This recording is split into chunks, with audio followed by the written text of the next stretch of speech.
Hello, I warmly welcome you, my dear friends. I'll immediately refer to last year's Dacia Jogger test, where Lukasz modestly talked about a modest car, and that, to put it modestly, gave an explosive effect. Your reaction in the comments was very spontaneous and at the same time very positive. So today, coming to the recording with another Dacia model, which is the first one, what Lukasz said, you have a fantastic community, which I can only confirm, and invite you to the comments section. I warmly invite you.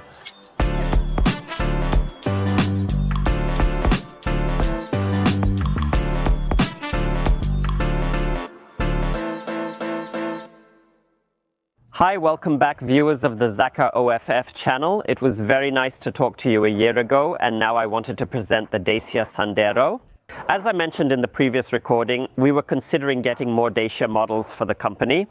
And since we mainly work in cities, we wanted a small city budget car with a liquefied petroleum gas system, perfect for trips for just the driver. The previously mentioned Jogger has already done over 90,000 kilometers and has already been on longer trips.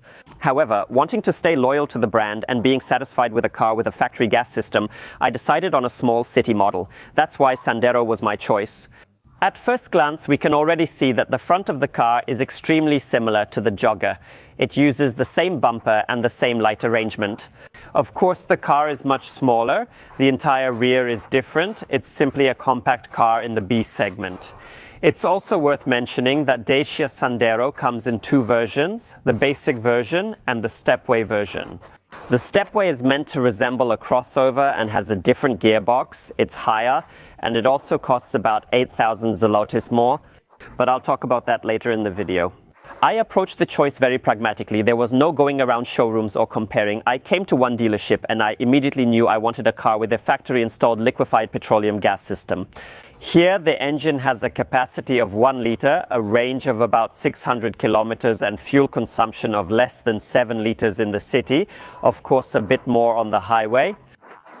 We ordered the car in the fall of last year. I picked it up at the beginning of February, and so far we've driven 16,000 kilometers with it. So far, it's been working flawlessly, and that's the point. It's supposed to be a maintenance-free way to get from point A to point B. My friends, it's time to stop pretending. This golden Polish autumn, which arrived already in August, is forcing us to put on an extra layer. We're continuing in jackets now. Looking under the hood, we don't see any differences here. Compared to the Dacia Jogger, the engine unit is the same. It's a 1-liter engine with a liquefied petroleum gas installation, producing 100 horsepower. In the gasoline-only version, it has 90 horsepower. I'll just add that in the Dacia Jogger, we have a 6-speed gearbox, and the same gearbox is found in the stepway version of the Dacia Sandero. However, what we see here is, let's say, the regular version, which has 5 gears. I'll talk about the gearbox later as well. Despite having the same engine, the car is much lighter, which also affects fuel consumption. Here we achieve around 7 liters per 100 kilometers. And with economical driving on the road, at speeds of 90 kilometers per hour, the fuel consumption can even be around 6 to 6.5 liters. That's not a problem at all. As I mentioned, nothing has happened with the car so far. We haven't had any breakdowns yet, but with this mileage, that's obvious. The car doesn't even have 20,000 kilometers.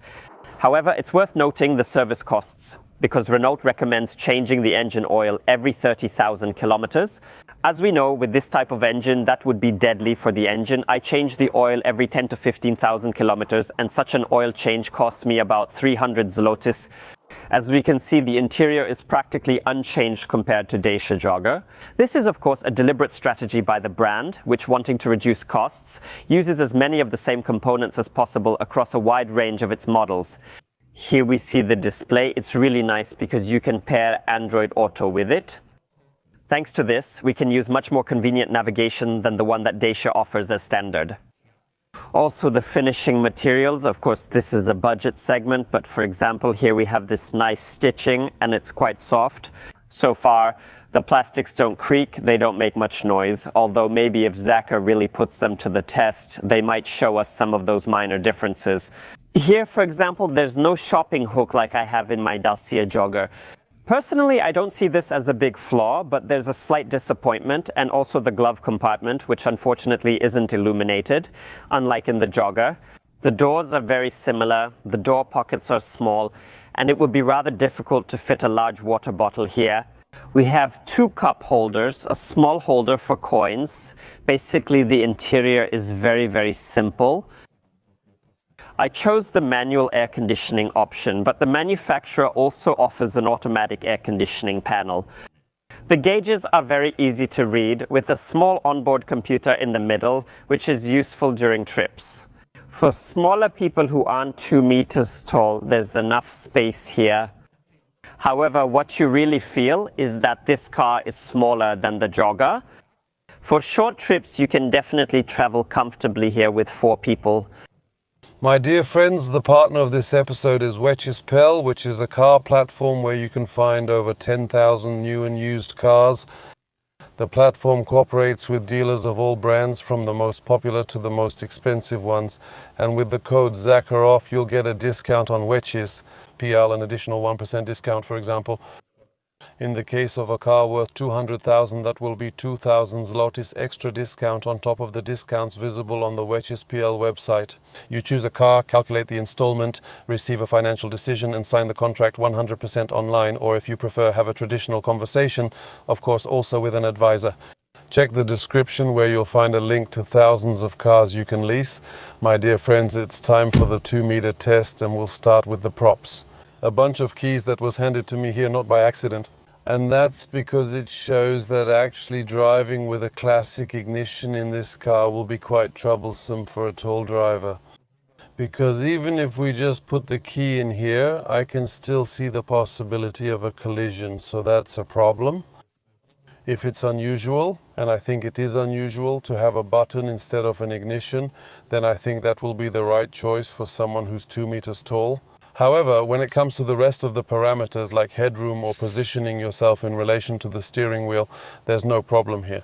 It's true that to reach the steering wheel like this, I had to move the seat quite close to it, which in turn makes getting in and out not easy, because the right knee has to squeeze under the steering column a bit by force, but some kind of compromise had to be made. Here, of course, we can move back by 1 or 2 notches, and at that point it's a bit easier, but then I end up a bit too far from the steering wheel. By the way, the seat adjustment requires repositioning. Here the lock is just a regular wire. Usually it's covered with at least some piece of even the cheapest plastic.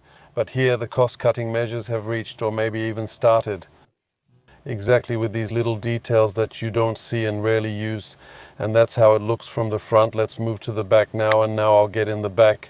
And honestly, it's not that bad here, although there's less space than in the Jogger. But yeah, I don't have any headroom left, but I don't have to slouch. I did have to sink my knees into the driver's seat, but at least it's in the soft part. I don't feel any structural elements here, so I'm still sitting comfortably, and I still have quite a bit of space for my feet.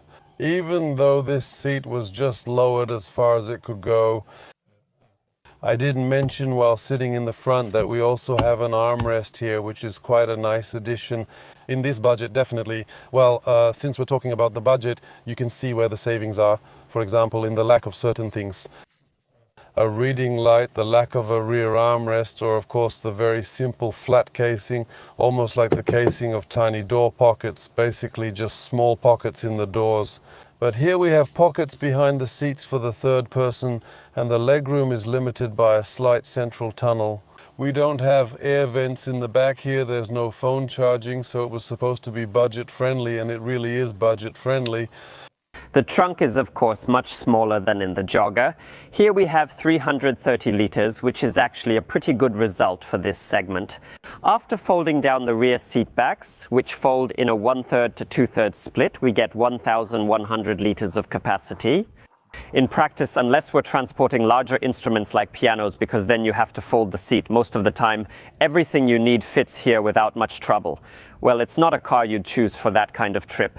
A 5-person setup, so in my opinion, it's more than enough for city trips. The car often serves me for transporting instruments, like for example, when we deliver a digital piano to a client, we just put it in here and fold down the back seat. With violins or other small instruments, there's no problem at all. However, this year, together with my son, we started learning to play the cello, which is also a funny little break from, let's say, our daily activities. Well, the cello has the drawback that it's really big, especially in its case. It's a very impractical instrument to transport, so if you want to fit a full-size cello inside without folding down the back seat too much, I would just put it in here, and by placing it here, resting the case on this shelf by the window, it would just barely fit. You have to be careful when closing the door. Be careful when closing the door. If you need to transport large instruments, choose a bigger car. And now the driving impression. I haven't driven a manual transmission in a long time, maybe a year ago, maybe it's possible. It could have been like that. In Poland, I very rarely come across manual transmissions. And here there's also an automatic. The continuously variable transmission is available as an option, but it's with a different engine. If you want to have the gas version here, you won't get that transmission. That's right. The engine is exactly the same, but the issue is with the transmission and the outline that it's smaller. You can really see that this little car is smaller, lighter. You can even feel its lightness and agility, but you can also see it, for example, the pillars are visually a bit thinner than they were in that other car. So I use both on a daily basis, and every time I get into this one, I do it with a smile because it's really more pleasant, while the other one is more for carrying stuff. Exactly, I wanted to ask at the beginning, since that's the case. This whole video also revolves around the fact that we've met before. And it was also a Dacia, but a slightly different one. Why was it actually a bit different? What actually convinced you to give up on buying another car, a car that is 100% reliable? It was reliable, but it was reliable for both business and private use. I mean, if you wanted to go on vacation, for example, this year the Jogger passed the test brilliantly because I fit myself, my wife, 2 kids and 2 cellos, suitcases, my child's bike and a lot of other little things. And a grand piano. We haven't needed a grand piano yet, but when going to an orchestra camp, we really did have 2 cellos, one here, another in the back. A ton of stuff, and it worked out really well. But for typical company use, it's just for getting around the city. This car is simply, first of all, more agile, and secondly, it's also more economical. And thirdly, this car is leased, so the installment is also much lower. However, I want to say that these are just my subjective feelings, but now, in a moment, you'll confirm or deny whether it accelerates better than the Jogger. Definitely, definitely. First, it's at least 150 kilograms lighter, and second, this 5-speed gearbox is much nicer. In my opinion, the gear ratios are set up really well. And indeed, you can't say that this is a dynamic car, because it's not a dynamic car, but for city driving, it's more than enough. Because it started to rev up for me. Now on a straight, without really pushing it, I was just gently accelerating and suddenly I felt it pick up speed, and I remember that in the Jogger it was more direct. If you want acceleration, just press here. It was almost as if it started to rev up on its own initiative in the Jogger. You only had that impression at the beginning when you started off, that it was very light, but then you could see everything. Here it's a light small car, so that's more than enough for it. How much did it cost, since I understand that now a second car wasn't needed in the family version, because how many family cars do you really need? One is enough, right? That's why you went for lower utility, although it fully meets your expectations, but for a lower installment. You said yes, so what are the prices, the amounts? Here, it's just over 1,000 zlotys. I mean, it depends on how you configure the lease, obviously, but you can set it up so that the installment is already around 1,000 to 1,200 zlotys. Gross or net? Gross. You can do 1,200 for 5 years, I think, and 1,700 for 3 or 2 years, I don't want to lie. You'd have to check that yourself. Yes. So I think it's just a very, very attractive option. Interesting, interesting. So here leasing works very, very well for us. And here in Warsaw we don't really have the chance to drive faster because it's Monday before noon, it's busy, everyone's in a hurry somewhere, so we have to wait a bit in traffic. Exactly, this 5-speed, theoretically the 6-speed gearbox should be the better one, added to the better, more powerful engines, but in practice it's rarely the case. You actually rarely get to that gear, and the first 5 are longer, more comfortable, less changed. which makes it much easier. That's why I prefer having this car after the Jogger, not the other way. It's much more comfortable for city driving. Lower price or more budget friendly. Its approach, which is noticeable during standing still, touching and looking at it, doesn't show up at all while driving. Because basically we have a car that drives smoothly and doesn't make excessive noise. An old, good, proven engine that doesn't break down and uses a reasonably adequate amount of fuel, generally speaking, and it accelerates, turns and brakes. It's 1/3 cheaper than the Jogger. I wouldn't want to compare these two cars as if one is an alternative to the other. It's a different use, a different tool. However, if someone needs a segment B car, drives alone or with one person, in my opinion, if you want to spend around 60,000-70,000 zlotys, this will be the optimal choice. Obviously, if you break it down into its components and analyze every element, of course, you'll find where they saved money here. But for everyday use, especially for professional purposes, because this isn't a car that's meant to give you driving pleasure, let's not kid ourselves. But for work purposes, I think this is an optimal car. In the comments under the previous test of the Jogger, a lot of viewers said, please, the world doesn't always revolve around cars like that. And sometimes, to put it bluntly, you really just need a vehicle to get from point A to point B, and you couldn't care less about what it looks like or how it's equipped. You just want to get where you're going. The idea is that for several years, nothing will probably happen to this car. You'll avoid those service visits, and there's a warranty. So if someone isn't a car enthusiast, I can't say that I'm not, because after hours I like to watch reviews of good cars, and someday I'll probably get myself a really nice car just for driving.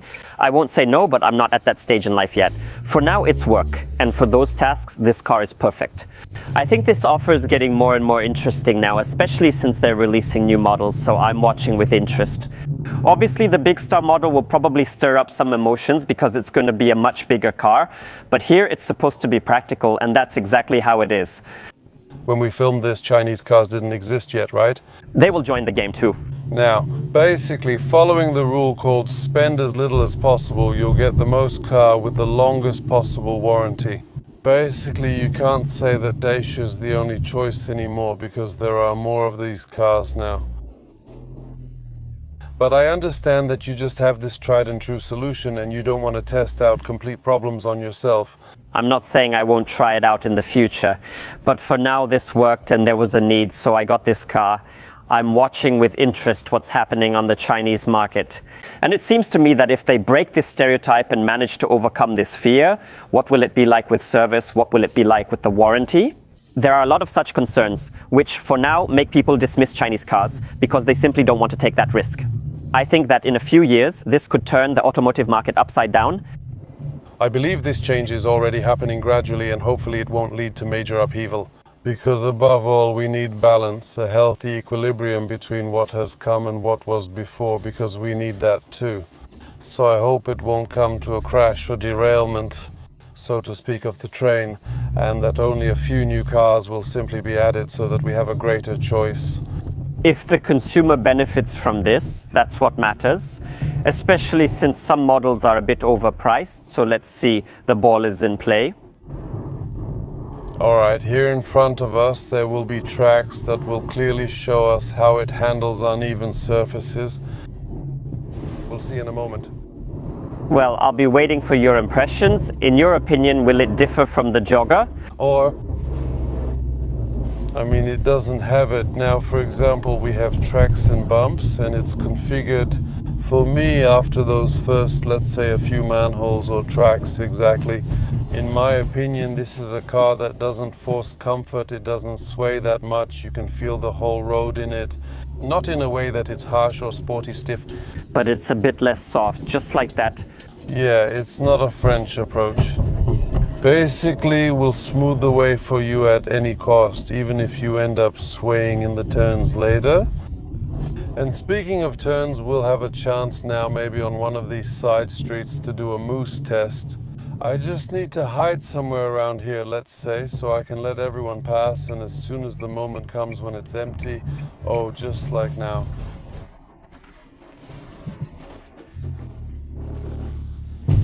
We'll do it like this 50 and it handles nicely, and we've got it even more 50 now. it has very little effect really. The steering wheel jerk doesn't translate much to what happens on the road because I honestly turned here. But it barely changed half a lane to the left, half a lane to the right. I'm curious what the steering ratio is there, really. Let's check it right away. We'll stop here at the first corner and see the turn. Well, let's see, 1, 2, 3 and another quarter. Exactly, you have to turn the wheel quite a bit for it to actually steer. I noticed he did it with childlike ease, right? That maneuver? Nothing happened because he only did half of what another car would have done.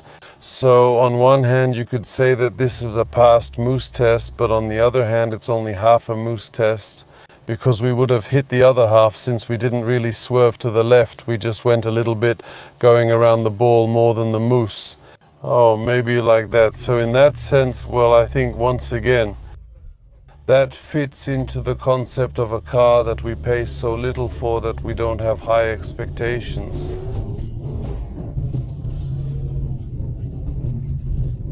And these kinds of things, which you need very rarely or almost never, don't occupy your mind and you don't wonder why it's different, you just accept it.